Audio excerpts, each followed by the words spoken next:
পরিবেশগত, বৈশ্বিক ঐতিহ্য, পর্যটন এবং অর্থনৈতিক সম্ভাবনার বিবেচনায় সাতক্ষীরা জেলাকে বি ক্যাটাগরির জেলা থেকে এ ক্যাটাগরির জেলায় উন্নীত করার প্রস্তাব অনুমোদিত হয়েছে। বৈঠকে এটাও ডিসকাশন হয়েছে যে সাতক্ষীরা আপনারা জানেন গত স্বৈরাচারের সময়ে সাতক্ষীরার মানুষের উপর ভয়ানক নির্যাতন চালানো হয়েছিল।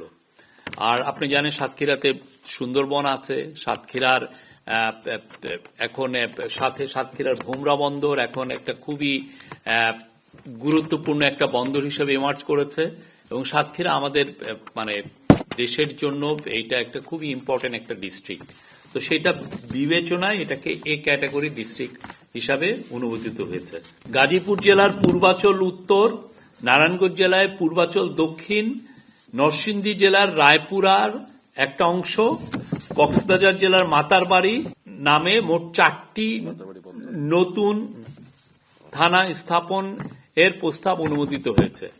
গাজীপুর জেলা এটা হবে পূর্বাচল উত্তর, নারায়ণগঞ্জ জেলার এটা হবে পূর্বাচল দক্ষিণ যেটা রূপগঞ্জের মধ্যে পড়েছে, আর নরসিংদী জেলায় রায়পুরারই দুইটা ভাগ করে আর একটা থানা হচ্ছে। এটার নামটা এখনো কনফার্ম হয়নি, নামটা পরবর্তীতে জানিয়ে দেওয়া হবে। আর কক্সবাজার জেলার মাতারবাড়ি থানা, আপনি জানেন মাতারবাড়িতে খুব আমরা ডিপ সি পোর্ট করছি, অনেকগুলো ইম্পর্টেন্ট কি পয়েন্ট ইনস্টলেশন আছে যেখানে অনেকগুলো বড় বড় পাওয়ার প্ল্যান্ট আছে, অন্যান্য লজিস্টিক্যাল ফ্যাসিলিটিস তৈরি করা হচ্ছে, ওইখানে ফিশিং একটা হাব তৈরি করা হবে এবং এই কক্সবাজার মাতারবাড়ি এবং মহেশখালী নিয়ে সম্প্রতি মিডা গঠিত হয়েছে, মহেশখালী ইন্টিগ্রেটেড ডেভেলপমেন্ট অথরিটি।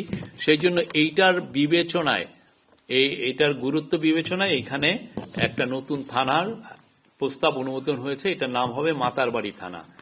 আর গাজীপুরের পূর্বাচল উত্তর বা আর নারায়ণগঞ্জ জেলার পূর্বাচল দক্ষিণে এখন আপনি জানেন পূর্বাচলে নতুন রাজুকের ডেভেলপমেন্ট কাজ হয়েছে, অন্যান্য অনেক প্রাইভেট ডেভেলপাররা অনেক প্লট বিক্রি করেছেন, অনেক ওইখানে ডেভেলপ। আমরা আশা করছি যে এখানে খুব দ্রুত এখানে প্রচুর আরো জনগণ এখানে বসতি করবেন। তো সেই জন্য এটা বিবেচনায় এইখানে এই দুইটা নতুন থানা গঠন করা হয়েছে। ঠাকুরগাঁও জেলায় ভুল্লি থানার নামের বানান সংশোধন করে ভুল্লি প্রতিস্থাপন করার প্রস্তাব অনুমোদিত হয়েছে। হচ্ছে যে আগেরটা হচ্ছে রস্যুকার ছিল ভুল্লি আগেরটার, এখন যেটা হবে দীর্ঘকার ভুল্লি।